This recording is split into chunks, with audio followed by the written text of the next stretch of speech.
Welcome student. Life processes in living organism या लेसनमध्ये control and coordination हा point आपण start केलेला. सो कंट्रोल अँड कोऑर्डिनेशन या पॉईंटमध्ये what is mean by control, what is mean bye coordination, त्यानंतर next आपण homeostasis म्हणजे काय, सो या काही इंट्रोडक्टरी कन्सेप्ट आपण पाहिल्या आणि त्यानंतर आज आपण प्लांट्समधलं कंट्रोल अँड कोऑर्डिनेशन स्टडी करणार आहोत. सो सगळ्यात महत्त्वाची गोष्ट, कोणतीही मूवमेंट कॅरी आऊट करण्यासाठी नर्वस सिस्टीम आणि मस्क्युलर सिस्टीम या दोन सिस्टीमची गरज असते आणि ह्या दोन्हीच्या मदतीनं कोणतीही मूवमेंट कॅरी आऊट केली जाते. आपण जर प्लांट्सचा विचार केला तर प्लांट्सकडे ब्रेन किंवा अशी स्पेशल नर्वस सिस्टीम नाही आहे, इव्हन त्यांच्याकडे मसल्स पण नाही आहेत. मग प्लांट्समध्ये मूवमेंट कशा कॅरी आऊट केल्या जातात तर हे आपण स्टडी करणार आहोत. तर याच्यामध्ये काल तुम्हाला मी एक डेफिनेशन सांगितली होती, ट्रॉफिझम ऑर ट्रॉफिक मूवमेंट. मुलांना डेफिनेशन इम्पॉर्टंट आहेत आणि त्याच्याशी रिलेटेड काही मूवमेंट आज आपण स्टडी करणार आहोत. सो ती डेफिनेशन सगळ्यांनी व्यवस्थित पहिल्यांदा समजून घ्या आणि मग लर्न करा. सो ट्रॉफिझमची डेफिनेशन काय बघा, trophism or trophic movement is growth or movement of any part of plant in response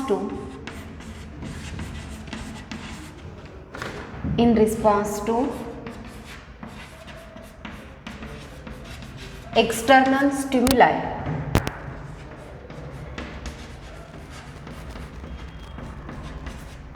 is called trophism or trophic movement.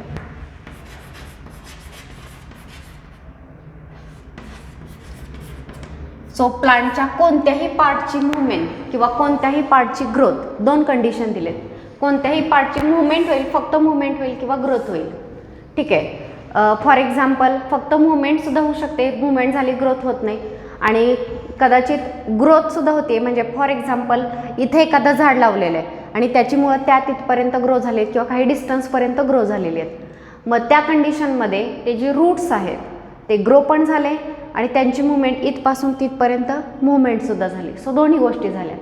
So बघा, ग्रोथ किंवा मूवमेंट प्लांटच्या कोणत्याही पार्टची होत असेल आणि ही ग्रोथ किंवा मूवमेंट का होईल तर एक्सटर्नल स्टिम्युलाय म्हणून काहीतरी एक्सटर्नल स्टिम्युलाय आहे आणि त्या स्टिम्युलायच्या रिस्पॉन्समध्ये प्लांटच्या त्या पार्टची ग्रोथ होती आणि मूवमेंट होती.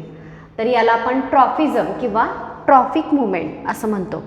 सो काल मी तुम्हाला एक एक्झाम्पल दिलं होतं, मायमोसा प्लांट. जर त्याला तुम्ही टच केलं तर त्याचे लिफलेट्स जे आहेत ते क्लोज होतात.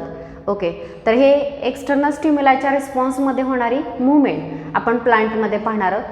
आता ट्रॉफिक मूवमेंट ज्या आहेत प्लांटमध्ये होणाऱ्या, तर त्याचे मेन 4 टाईप आपण या लेसनमध्ये स्टडी करणार आहोत. सो त्याच्यामध्ये सगळ्यात फर्स्ट टाईप आहे फोटोट्रॉफिक मूवमेंट.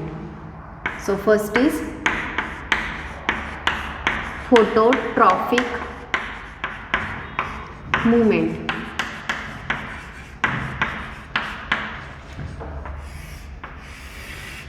ओके, आता फोटोट्रॉपिक मूवमेंटमध्ये सगळ्यात पहिल्यांदा एक्झाम्पल बघूयात. समजा आपण एखादा विंडोच्या जवळ, एका खिडकीच्या जवळ सपोज एखादा प्लांट लावलेला असेल, तर ते जे प्लांट आहे त्याचे जे शूट्स आहेत ते खिडकीतून येणारा जो सनलाईट आहे त्या सनलाईटच्या डिरेक्शननी बेंड होतात आणि सनलाईटच्या डिरेक्शननीच ग्रो होत राहतात. ओके, तर या ठिकाणी मग एक्सटर्नल स्टिम्युलाय काय आहे, सनलाईट. आणि सनलाईट यालाच फोटो असंही म्हटलेलं आहे. तर सनलाईटच्या रिस्पॉन्समध्ये प्लांटचं जे शूट आहे ते कुठे ग्रो झालं, सनलाईटच्या डिरेक्शननी ग्रो झालं.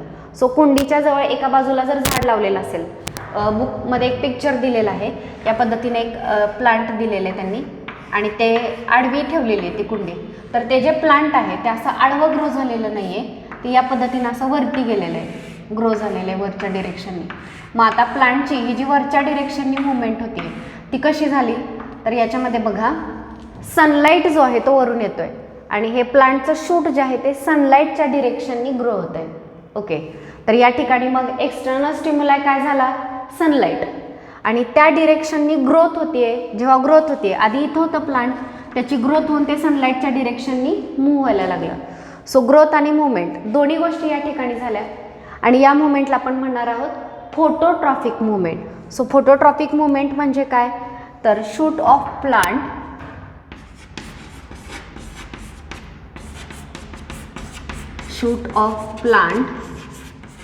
grows towards sunlight. So this movement is called as phototropic movement. प्लांटचं जे शूट आहे ते सनलाईटच्या डिरेक्शननी ग्रो होत राहतं, तर त्या ठिकाणी ग्रोथ पण होती आणि प्लांट तिकडे मूव्ह सुद्धा होते त्या डिरेक्शननी. सो ही जी प्लांटची सनलाईटच्या डिरेक्शननी जी काही मुवमेंट आहे याला म्हटलं जातं फोटोट्रॉफिक मुवमेंट.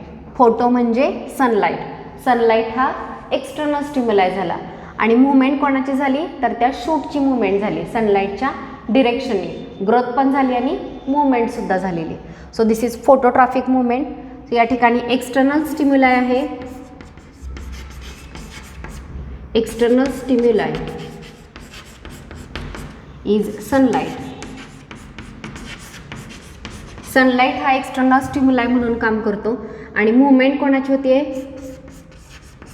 कोणत्या प्लांट पार्टची मुवमेंट होतीये, तर शूट. प्लांटचे जे शूट आहेत ते सनलाईटच्या डिरेक्शननी ग्रो होतात आणि या मुवमेंटला म्हटलं जातं फोटोट्रॉफिक मुवमेंट. मी ग्रोथ हा शब्द वापरते, जेव्हा ग्रोथ होते तेव्हा त्यावेळी ते प्लांट त्या डिरेक्शननी मूव्ह सुद्धा होते. आधी प्लांट इथं होतं, जर या असं आडवा ग्रो झाला असतं तर ते इकडं गेलं असतं, पण हे सनलाईटच्या डिरेक्शननी ग्रो झालं आणि मूव्ह झालं. So this is phototrophic movement. त्यानंतर सेकंड आहे gravitrophic movement. So now what is mean by gravitrophic movement, C.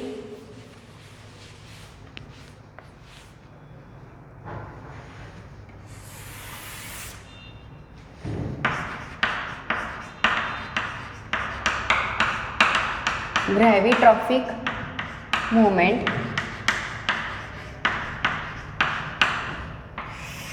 So in gravitrophic movement there is growth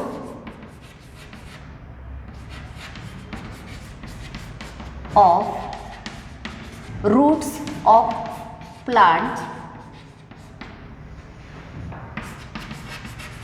towards earth or towards gravity.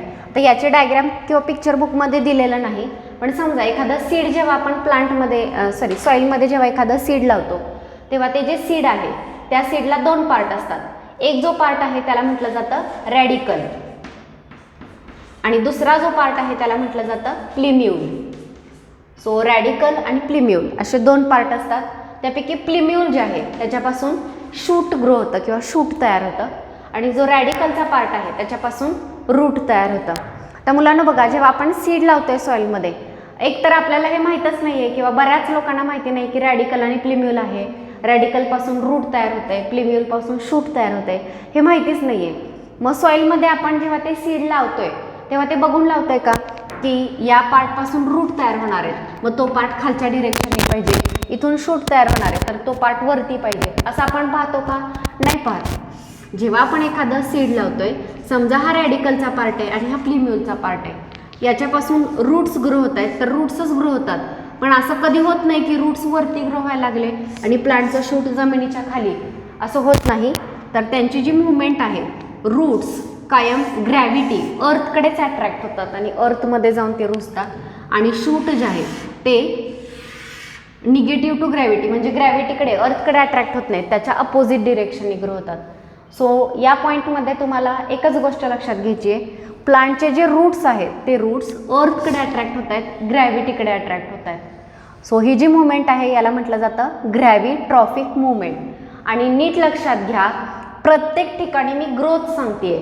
इथं phototropic मुवमेंटमध्ये शूटची growth झाली आणि growth झाली म्हणून movement झाली. ग्रॅव्हिट्रॉफिक मुवमेंटमध्ये रूट्सची growth झाली कुठे?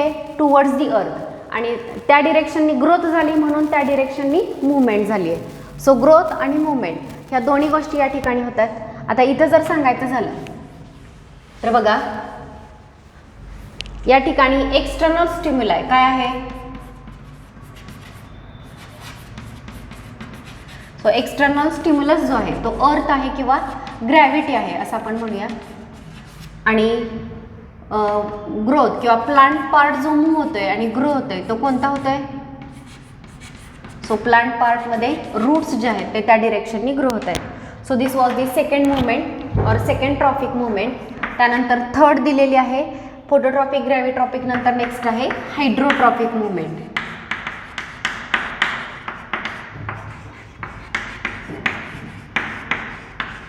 नाव what is mean by hydro?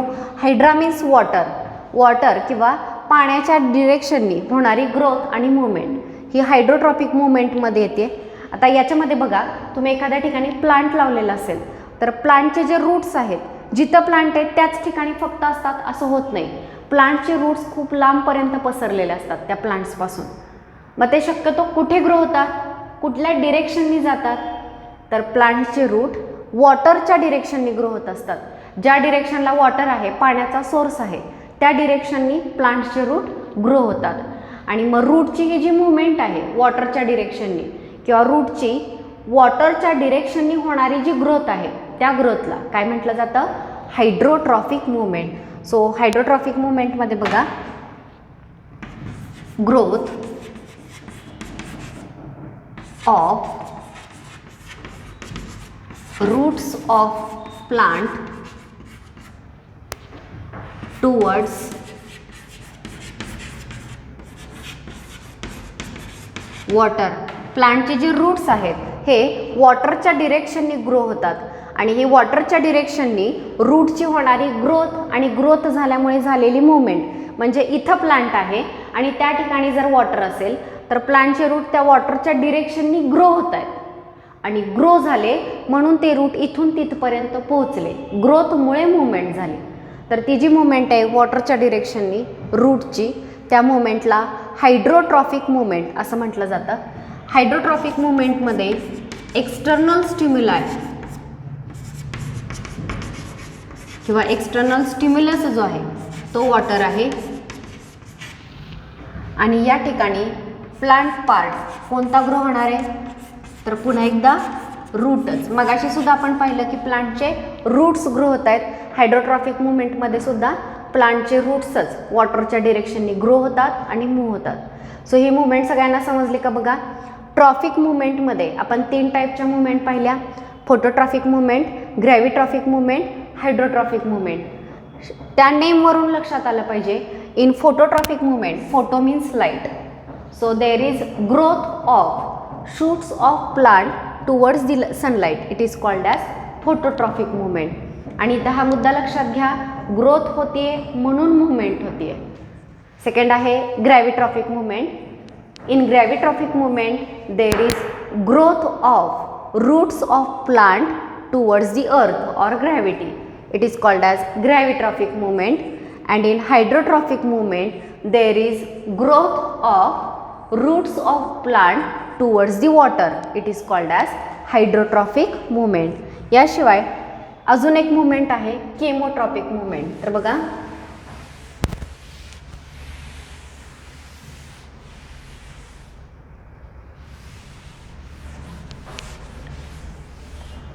so next is chemotropic movement.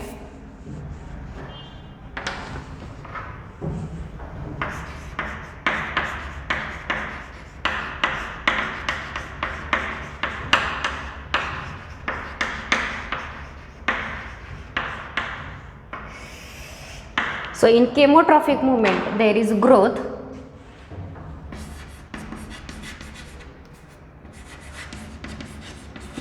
of any part of plant towards chemical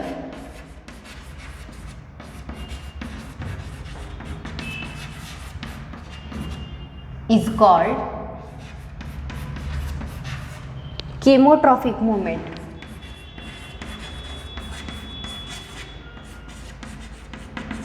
okay, so प्लांटच्या कोणत्याही पार्टची, प्लांटमधल्याच एखाद्या केमिकलच्या डिरेक्शनने होणारी जी मुवमेंट आहे त्या मुवमेंटला किमोट्रॉफिक मुवमेंट असं म्हटलं जातं. एक एक्झाम्पल बघा, बुकमध्ये डायग्राम दिलेली आहे. सो फ्लावरमध्ये असणारे हे काही पार्ट्स आहेत. तर बघा, फॉर एक्झाम्पल फ्लॉवरमध्ये असणारा हा जो पार्ट आहे याला कार्पेल असं म्हटलं जातं. आणि हा जो कार्पेल आहे याचे 3 पार्ट आहेत. स्टिग्मा, हा मधला जो ट्यूबसारखा आहे त्याला स्टाईल, आणि हा खालचा जो सोलन बेस आहे याला ओव्हरी असं म्हटलं जातं. सो स्टिग्मा, स्टाईल आणि ओव्हरी असे 3 पार्ट आहेत. या स्टिग्मावरती पोलन ग्रेन जे आहेत ते येऊन इथं अटॅच होतात.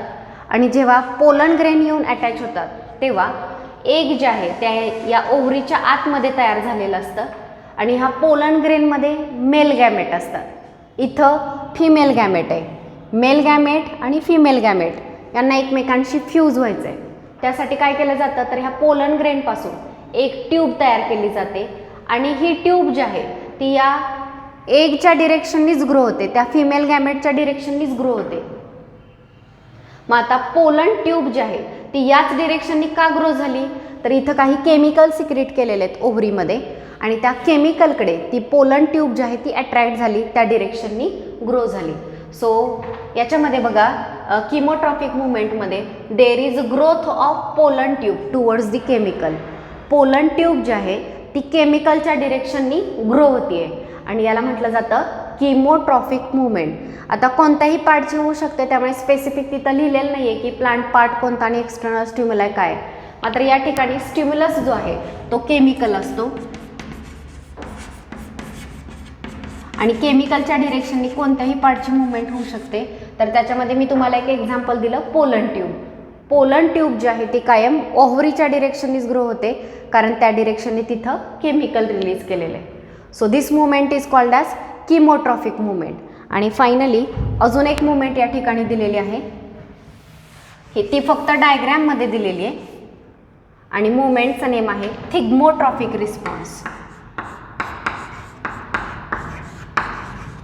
थिग्मोट्रॉफिक रिस्पॉन्स.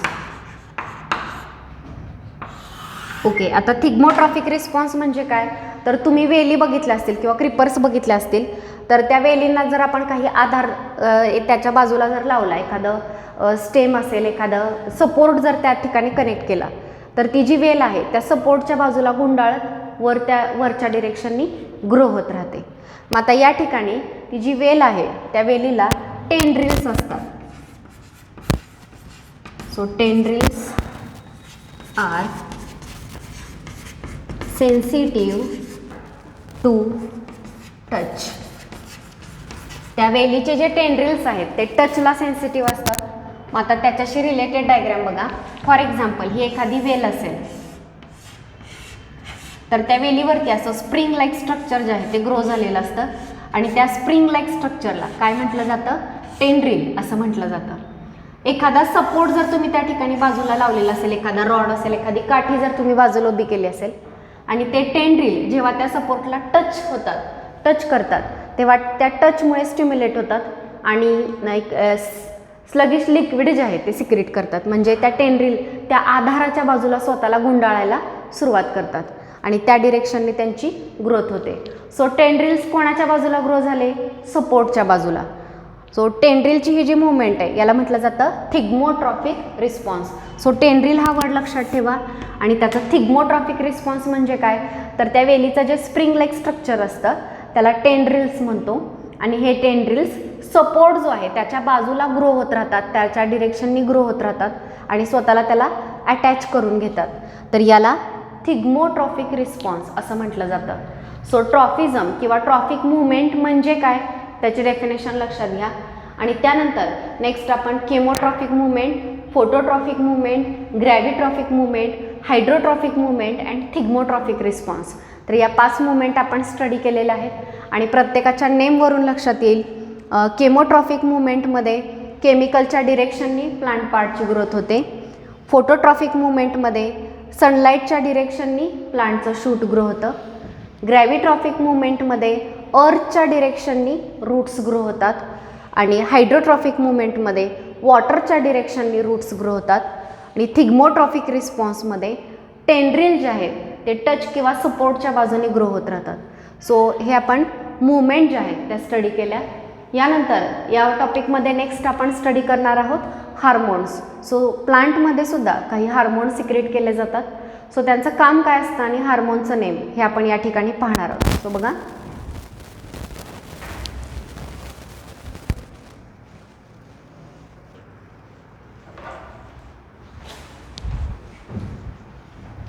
सो ह्युमन बिईंगमध्ये किंवा बाकीच्या ॲनिमल्समध्ये जसे हार्मोन्स सिक्रेट होतात तसे प्लांट्समध्ये सुद्धा काही हार्मोन्स तयार केले जातात.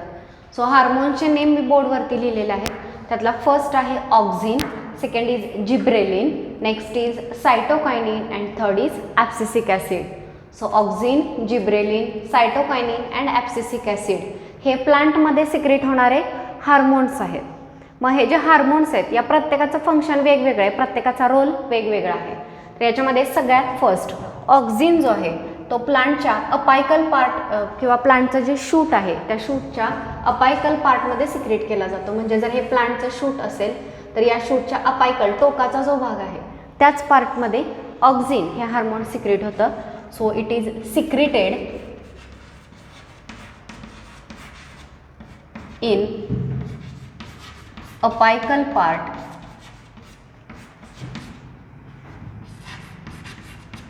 Of shoot. सो शूटचा जो काही अपायकल पार्ट आहे, जो टोकाचा रिजन आहे, त्या ठिकाणी हे ऑक्झिन नावाचं हार्मोन जे आहे ते सिक्रेट केलं जातं. आणि सेकंड थिंग याचं फंक्शन काय आहे? So enlargement